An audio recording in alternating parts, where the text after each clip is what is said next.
More rain is falling on flood-stricken Queensland tonight, disrupting the massive recovery and clean-up operation throughout the state. It's also delaying the return of residents to their homes in the town of Rockhampton, where the Fitzroy River level is expected to fall very slowly during the next week.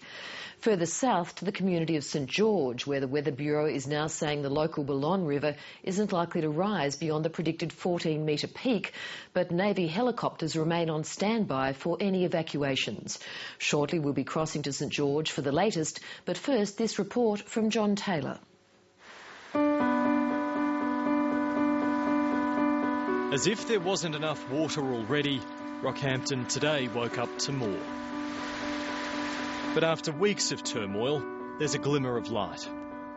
We've just had an update with the Bureau of Meteorology, and to the best of our knowledge, the river has certainly peaked at 9.2. Hard in the mouth sort of stuff, because that extra 4 inches, 100 mils in new terms, is the difference between having it in your house and having it out of your house for probably 50 people. But Queensland's flood crisis remains unprecedented in its size. More than 40 communities and 200,000 people have been affected. More than 1,000 homes across the state have been inundated, thousands more cut off, and 2 entire communities evacuated. The crisis is so big that every day the Defence Force is being called on for help. A water pump was today moved to the flood-stricken town of Theodore. We're dispatching a Army water treatment plant so that we can, in the interim, whilst they repair all the pumps which have been flooded, so that we can essentially provide them with water whilst they need that. Last night, a Black Hawk helicopter flew 2 children in need to the Rockhampton Hospital. East Timor veteran Major General Mick Slater has been seconded for months to head Queensland's Recovery Task Force.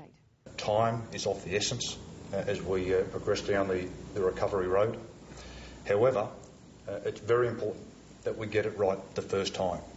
If we try and rush in and do patch-up jobs that become temporary fixes that don't help Queenslanders and don't help our communities well into the future, then we will have got it wrong. The Major General's work began in earnest today, with the first of many planning meetings he'll take part in. The state government isn't ruling out buying damaged homes in flood-prone areas, but there are a lot of decisions ahead. Please give me all the advice and hints that you think you can manage. For days now, Rockhampton has been the focus of the flood crisis, and in particular, the suburb of Depot Hill and the people who call it home. I mean, floods, in my experience, or any disasters, hit the poor the most. Low socio-economic base. They are battlers. They're not people who, bludge or anything like that. They're just decent people. It's interesting that the potatoes are... Rob Schwarten has been the state member for Rockhampton since 1989 and is now Labor's Minister for Public Works.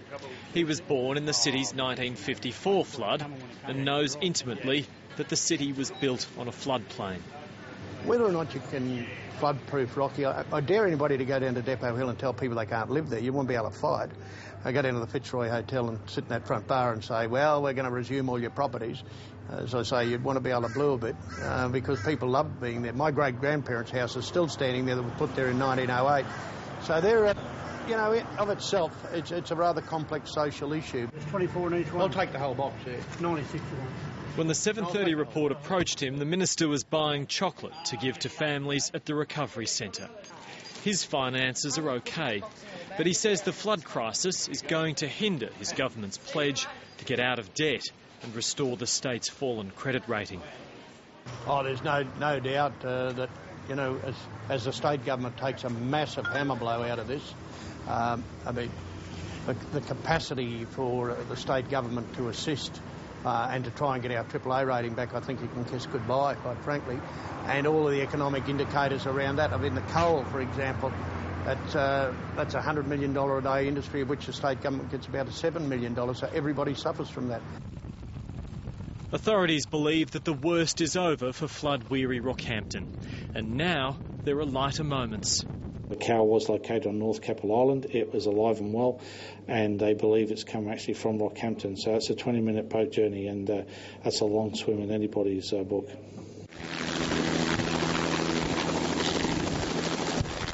Last week, the rural town of Theodore, with a population of around 600, became the first town in Queensland history to be entirely evacuated. Yeah, the town's buggered. I used to own engineering work, but there's nothing much there now. We didn't ever think that it would come to this. We thought that we would be able to, live it out and find higher ground within the town. We didn't think we'd have to move out like this. Theodore residents have begun returning, and a fresh contingent of Victorian State Emergency Service workers stopped in Brisbane today before arriving there tomorrow. It's going to be tough because a lot of these people have experienced great trauma, but I can assure you they're very resilient, very stoic, very brave, but also supporting each other. So any support from you guys will be gratefully appreciated.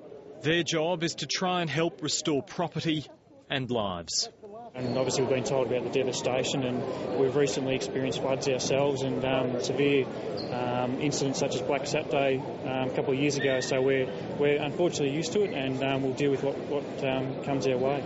We do know it's certainly going to be very hot, arduous work. It's going to be a high level of emotion, no doubt, with the residents as they return back into Theodore. And we're just grateful to be here to be able to return the favour to Queensland, because we've had the assistance from Queensland in the past down south.